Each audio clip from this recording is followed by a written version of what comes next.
ہمارا دعویٰ یہ ہے کہ غلامی رسول میں موت بھی قبول ہے، لیکن حضور علیہ الصلوۃ والسلام کے بلند و بالا اخلاق، آپ کا روشن کردار، آپ کا اسوہ حسنہ، آپ کی مبارک زندگی، آپ کے مبارک معمولات، حضور علیہ الصلوۃ والسلام کے مقدس فرمودات کو ہم نے پس پشت ڈال دیا۔ یہی وجہ ہے کہ آج ہم قہر و ذلت کے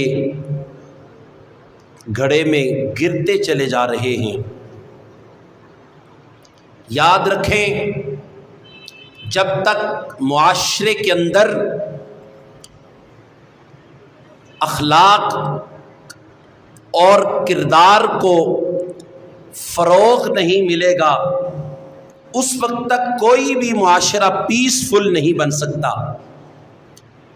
معاشرے کے اندر اس وقت تک ٹالرنٹ نہیں ہو سکتی جب تک ہم شمع رسالت امام الانبیاء والمرسلین صلی اللہ علیہ وآلہ وسلم کی تعلیمات پر کما حقہ عمل پیرا ہونے کی کوشش نہیں کرتے۔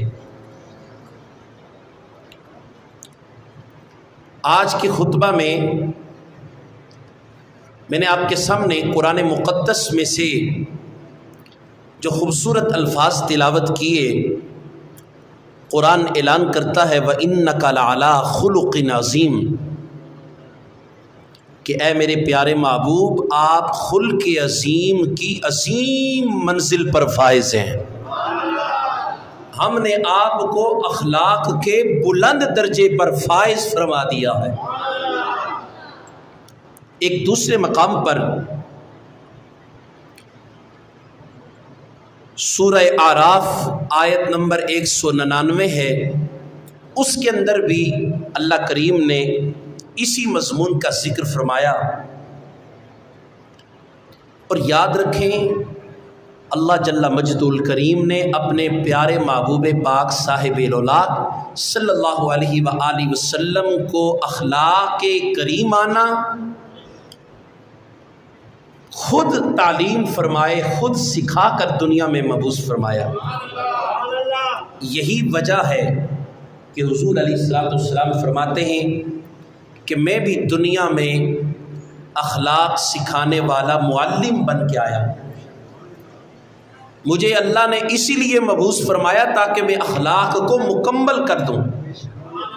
اور میرے حضور نے صلی اللہ علیہ وآلہ وسلم، آپ نے اخلاق کو مکمل فرمایا۔ آپ نے دنیا میں اخلاق کو فروغ بخشا۔ آپ نے اپنی مبارک خوبصورت عملی زندگی کے ساتھ اخلاق کے ایسے ایسے گوشے کائنات میں پھولوں کی طرح بکھیر کے رکھ دیے۔ اب ان تمام تر گوشوں میں سے کسی ایک گوشے پر بھی جو مسلمان عمل کرنے کی کوشش کرے گا وہ کبھی گمراہ نہیں ہو سکتا۔ سورہ اعراف کی آیت نمبر 199 کے اندر اللہ جل مجدہ الکریم ارشاد فرماتے ہیں خذ العفو وأمر بالعرف وأعرض عن الجاہلین، کہ آپ اے میرے حبیب مکرم صلی اللہ علیہ وآلہ وسلم، آپ عفو درگزر معاف کرنے کا طریقہ ہمیشہ اختیار کیے رکھیں، اور بھلائی اور نیکی اور احسان کو ہمیشہ تعلیم دیتے رہیں، اور اگر بد اعمال، بد اخلاق لوگ، ناروا سلوک کرنے والے آپ سے زیادتی بھی کریں تو آپ ان سے تعرض کریں، آپ ان سے اعراض کریں، آپ ان سے اپنا منہ پھیر دیں، اور اگر آپ سے کوئی زیادتی بھی کرتا ہے تو آپ اپنے اخلاق کریمانہ کے ساتھ اس کے ساتھ نیکی کریں۔ قرآن کی اس آیت کو جب جناب جبریل پاک نے آپ کے میرے پیارے محبوب سید عالم صلی اللہ علیہ وسلم کے سامنے آ کر کے تلاوت کیا تو حضور علیہ الصلوۃ والسلام نے فرمایا، اے جبریل، اس آیت کریمہ کے اندر اللہ کریم نے جو ایکچول میسج دیا ہے وہ کیا ہے؟ اللہ کریم کی منشا کیا ہے؟ اس کی مرضی کیا ہے کہ اس آیت کریمہ کے اندر جو اللہ کریم نے مفہوم بیان کیا اس کا مطلب معنی کیا ہے۔ جناب جبریل علیہ السلام نے، اب توجہ طلب بات ہے، یہ اس آیت کریمہ کے تحت روایت پیش کر رہا ہوں، اور اس روایت کو امام ابن جریر نے اور امام ابن حاتم نے اپنی صحیح کے اندر،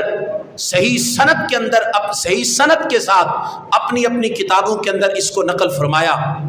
کہ حضور علیہ السلام نے جبریل سے پوچھا کہ جبریل اللہ کی منشا کیا ہے، اس کی مرضی کیا ہے؟ تو جناب جبریل علیہ السلام نے عرض کی، یا رسول اللہ صلی اللہ علیہ وآلہ وسلم، مجھے بھی اس کا کوئی علم نہیں، میں اس آیت کے بھیجنے والے سے پوچھ کر ہی بتا سکتا ہوں۔ اب جناب جبریل علیہ السلام رب العالمین کی بارگاہ میں حاضر ہوتے ہیں اور عرض کرتے ہیں، اے باری تعالیٰ، اس آیت کریمہ کا مفہوم کیا ہے، اس کا مطلب کیا ہے، اس کا معنی کیا ہے، اس کا مقصد کیا ہے؟ تو اب سنیے، آقا علیہ السلام کی طرف رب العالمین نے جبریل کے ذریعے جو پیغام بھیجا ہے، اللہ کریم نے فرمایا، یا محمد صلی اللہ علیہ وآلہ وسلم، ان اللہ یأمرک، کہ آپ کو آپ کے رب کی طرف سے یہ حکم دیا جاتا ہے، ان تصل من قطعک، میرے حبیب جو آپ سے قطع تعلقی کرے آپ اس سے رشتہ جوڑ کے رکھیں، جو آپ سے رشتے کو کاٹے، آپ کے خونی رشتہ داروں میں سے اگر کوئی آپ سے قطع تعلقی کرنے کی کوشش کرتا ہے، آپ سے خونی رشتے کو کاٹنے کی کوشش کرتا ہے، آپ سے اپنے تعلق کو توڑنے کی کوشش کرتا ہے، تو ان تصل من قطعک، میرے حبیب آپ نے اس کے بدلے میں اس سے رشتہ توڑنا نہیں، اس رشتے کو کاٹنا نہیں، بلکہ ان تصل، آپ نے اس سے رشتے کو مستحکم کرنا ہے، اس سے رشتے کو جوڑ کے رکھنا ہے۔ اسی حدیث مبارکہ کے اگلے الفاظ یہ ہیں، فرمایا وَتُعْتِي مَنْ حَرَمَكَ، اگر کوئی آپ کو اپنے حق سے محروم رکھتا ہے تو آپ نے اس کو کیا کرنا ہے، اس کے بدلے میں آپ نے اس کو محروم نہیں کرنا بلکہ اس کو نوازنا ہے۔ یہ محبوب کائنات صلی اللہ علیہ وسلم کے اخلاق کریمانہ کی صفات پیش کر رہا ہوں، جس کی وجہ سے اللہ کریم نے حضور کا رتبہ پوری کائنات میں بلند فرما دیا۔ حضور کے اخلاق کی قسمیں اللہ نے قرآن میں بیان فرمائی، حضور کی پاکیزہ زندگی کی قسمیں اللہ نے قرآن میں بیان فرمائی۔ یہی وجہ تھی کہ اپنے تو اپنے رہے، بیگانے بھی محبوب کی تعریف کرتے رہے، وہ بھی ساری زندگی حضور کے مدح خواہ رہے، آقا علیہ السلام کی تعریف و توصیف کرتے رہے۔ اس کی وجہ یہ تھی، فرمایا محبوب وَتُعْتِيَ مَنْ حَرَمَكَ وَتَعْفُوَ عَمَّنْ ظَلَمَكَ، اگر آپ کے اوپر کوئی ظلم بھی ڈھاتا ہے، آپ کے اوپر کوئی تشدد کرتا ہے، آپ کے ساتھ کوئی اگر ناروا سلوک کرتا ہے، آپ کے ساتھ اگر کوئی زیادتی کرتا ہے، اگر آپ کو کوئی تکلیف پہنچاتا ہے، اس کے بدلے میں اخلاق مصطفیٰ یہ ہے، حضور کی تعلیم یہ ہے کہ آپ نے اس کی زیادتی کا بدلہ زیادتی سے نہیں دینا بلکہ اس کو رب کی رضا کے لیے معاف کر دینا۔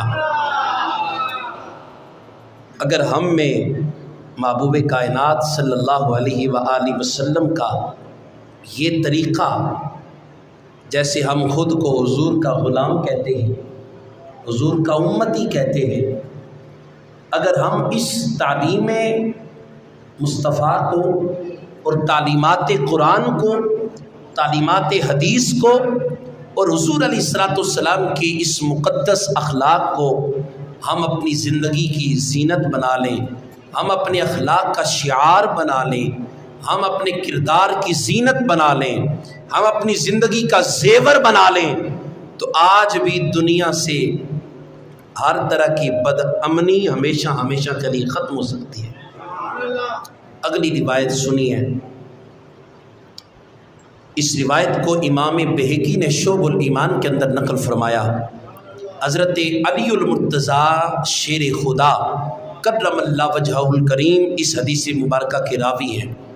حضرت علی فرماتے ہیں عن علی قال قال رسول اللہ صلی اللہ علیہ وآلہ وسلم الا ادلک علی خیر اخلاق الاولین والآخرین قال قلت یا رسول اللہ نعم قال تعطی من حرمک وتعفو عمن ظلمک وتصل من قطعک۔ حضرت علی المرتضیٰ رضی اللہ تعالی عنہ آپ روایت کرتے ہیں کہ میں حضور علیہ السلام کی بارگاہ میں تھا تو آقا علیہ السلام نے فرمایا کیا تمہیں میں خیر کے کاموں کی طرف تیری بلائی نہ کروں،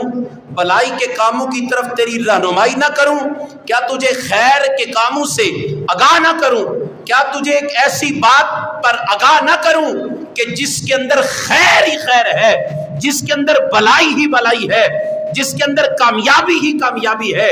جس کے اندر ہمیشہ عزت ہی عزت پائی جاتی ہے۔ حضرت علی المرتضیٰ رضی اللہ تعالیٰ عنہ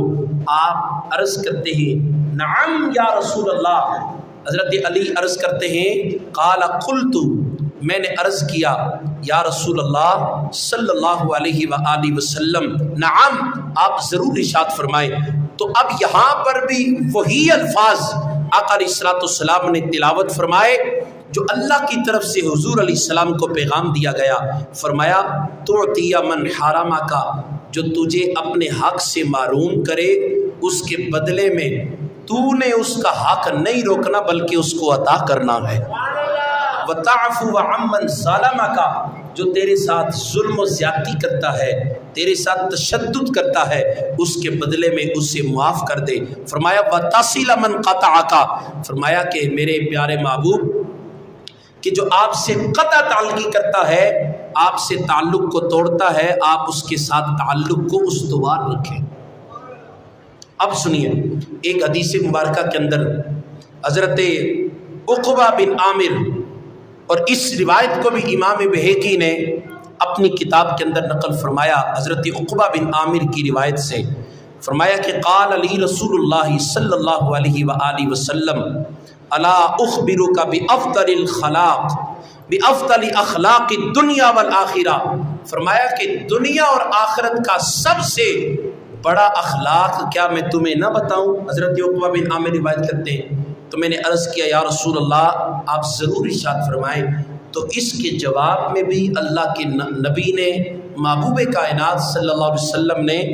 اس کے جواب میں بھی یہی کلمات ارشاد فرمائے، فرمایا کہ جو تیرے ساتھ زیادتی کرے اس کو معاف کر دے، جو تجھے محروم کرے تو اس کو عطا کر، اور جو تیرے ساتھ قطع تعلقی کرتا ہے تو اس کے ساتھ رشتے کو جوڑنے کی کوشش کرتا رہے، اس کے ساتھ تعلق استوار رکھنے کی کوشش کرتا رہے۔ یہ کائنات کے اندر اخلاق کا سب سے بلند مرتبہ ہے۔ حضرت عبداللہ بن عمر کی روایت سنیں، آپ سے کسی نے پوچھا آپ عظیم صحابی رسول ہیں کہ کائنات میں سب سے افضل کون ہے؟ حضرت عبداللہ بن عمر حضرت عمر بن خطاب کے لخت جگر ہیں، ان کے نور نظر ہیں۔ آپ سے پوچھا گیا کہ سب سے افضل کائنات کے اندر کون ہے؟ اب صحابی رسول کا سوال بھی سنیں اور صحابی رسول کا جواب بھی سنیں، اور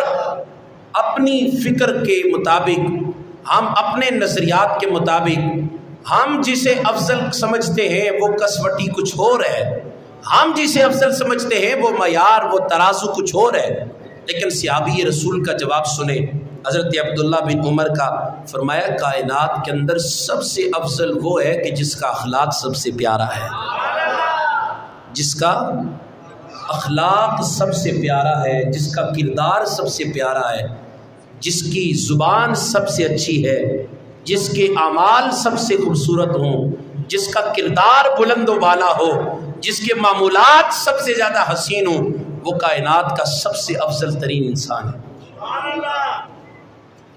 پھر صحابی رسول سے پوچھا گیا کہ سب سے بڑا عقل مند کون ہے؟ تو صحابی رسول نے اس کے جواب میں یہ نہیں فرمایا کہ جس کے پاس تعلیم زیادہ ہو وہ سب سے عقل مند ہے۔ جو تعلیم کی بنیاد پر حکمرانی کرتے ہیں ان کے حالات سوشل میڈیا پہ آپ دیکھتے ہیں۔ جن کو ہم اپنا رہنما سمجھتے ہیں، جن کو ہم اپنا حاکم بناتے ہیں، جنہوں نے اس قوم کی باغ ڈور کو سنبھالنا ہے، جنہوں نے اس قوم کی قسمت کو سنوارنا ہے، جنہوں نے اس قوم کے لیے آئیڈیل بنا ہے، ان کے حالات تو آپ دیکھتے ہیں سوشل میڈیا کے اسمبلی کے حال میں کیا منظر پیش کرتے ہیں۔ تو صحابی رسول کا جواب سنیں۔ آپ سے پوچھا گیا کہ سب سے بلند و بالا یہ بتائیں کہ سب سے بڑا عقل مند کون ہے؟ تو صحابی رسول حضرت عبداللہ بن عمر رضی اللہ تعالیٰ عنہ آپ نے ارشاد فرمایا کہ سب سے بڑا عقل مند وہ ہے کہ جو مرنے سے پہلے اپنی آخرت کی تیاری کرتا ہے، جو اپنی موت کی فکر کرتا ہے، جو اپنی قبر کی فکر کرتا ہے، جو اپنے حشر کی فکر کرتا ہے، جو اپنے انجام کی فکر کرتا ہے، وہ سب سے بڑا عقل مند شخص ہے۔ دوستان گرامی قدر، آج کا میرا مضمون ہے اخلاق حسنہ۔ اسی سے متعلقہ رسول کائنات صلی اللہ علیہ وآلہ وسلم کی حیات مبارکہ سے میں اس کی ایک عملی جھلک آپ کے سامنے پیش کرنا چاہتا ہوں، تاکہ ہمیں پتہ چلے کہ حضور علیہ السلام آپ کا اخلاق کریمانہ کیا ہے۔ اگر آج ہم آقا علیہ السلام کی ان صفات کو اپنانے کی کوشش کریں، آپ کو اللہ نے حلم عطا کیا، اللہ نے حضور علیہ السلام کو بردباری عطا کی، اللہ نے حضور علیہ السلام کو تحمل جیسی صفت عطا کی، اللہ کریم نے حضور علیہ السلام کو استقامت عطا فرمائی، صبر عطا کیا، اللہ نے حضور علیہ السلام کو حوصلہ عطا کیا، اللہ نے حضور علیہ السلام کو اخلاق کریمانہ عطا کیا۔ غزوہ احد کے موقع پر آپ سنیں گے، حیران رہ جائیں گے، جب آپ کے اور میرے کریم آقا صلی اللہ علیہ وآلہ وسلم کے اوپر کفار نے، مشرکین نے، غیر مسلموں نے حضور علیہ السلام پر تابڑ توڑ حملے کیے، آپ کے اوپر پتھر برسائے اور آپ کے اوپر تیروں کے ساتھ، نیزوں کے ساتھ حملہ کیا، حضور علیہ السلام کے ساتھ آپ کے اوپر تلواروں کے ساتھ حملے کیے گئے، اور اس کے ضمن میں شمع رسالت صلی اللہ علیہ وآلہ وسلم کے دانت مبارک کا ایک کونا، اس میں ہلکی سی ایک ترچھی لکیر پڑ گئی۔ حضور علیہ السلام کے دانت میں تیر لگنے کی وجہ سے بالکل ایک ہلکی سی وہاں پہ ایک نشان پڑتا ہے، اس نشان کو بھی اللہ کریم نے حضور کا معجزہ بنا کر کائنات کے سامنے پیش کیا۔ جب کبھی آقا علیہ السلام مسکراتے، غزوہ احد کے موقع پر دندان مصطفیٰ پر جہاں پہ وہ نشان لگا تھا، اس نشان سے پہلے سے زیادہ نور کی لائٹیں نکل نکل کر چھن چھن کر کائنات کو منور کر رہی تھی۔ امام الانبیاء صلی اللہ علیہ وآلہ وسلم غزوہ احد کے موقع پر زخمی ہوئے، آپ پر جب حملہ کیا گیا، اب حضور علیہ السلام کے چشمان مبارک خون کے آنسو سے آلود ہیں، آپ کی داڑھی مبارک خون سے تر بتر ہو گئی، آپ کا چہرہ مبارک خون زدہ ہو گیا، حتیٰ کہ آپ کے کپڑے اور آپ کے نالین مقدس بھی خون سے لبریز ہو گئے۔ انتہائی صحابہ کرام کے لیے یہ ناقابل تصور موقع تھا، ناقابل برداشت کیفیات تھی، ناقابل برداشت یہ ایسا ایک منظر تھا کہ جس کو کبھی بھی صحابہ برداشت نہیں کر سکتے تھے۔ تو اب کیا کیا صحابہ کرام نے؟ اب دیکھیں تو صحیح کہ کتنا ظلم کا موقع ہے، بربریت کا موقع ہے، تشدد کا موقع ہے، زیادتی کا موقع ہے۔ ایک طرف سے کافروں کی طرف سے حضور کے ساتھ زیادتی کی گئی کہ آپ کے کپڑوں کو خون سے بھر دیا گیا، آپ کے چشمان مبارک، آپ کے چہرے پر تیر برسائے گئے، تلواروں سے حملے کیے گئے۔ حضور علیہ السلام اس مشکل حالات میں، ناقابل برداشت حالات میں، کہ یہ ایسے حالات تھے کہ جس کو کوئی بھی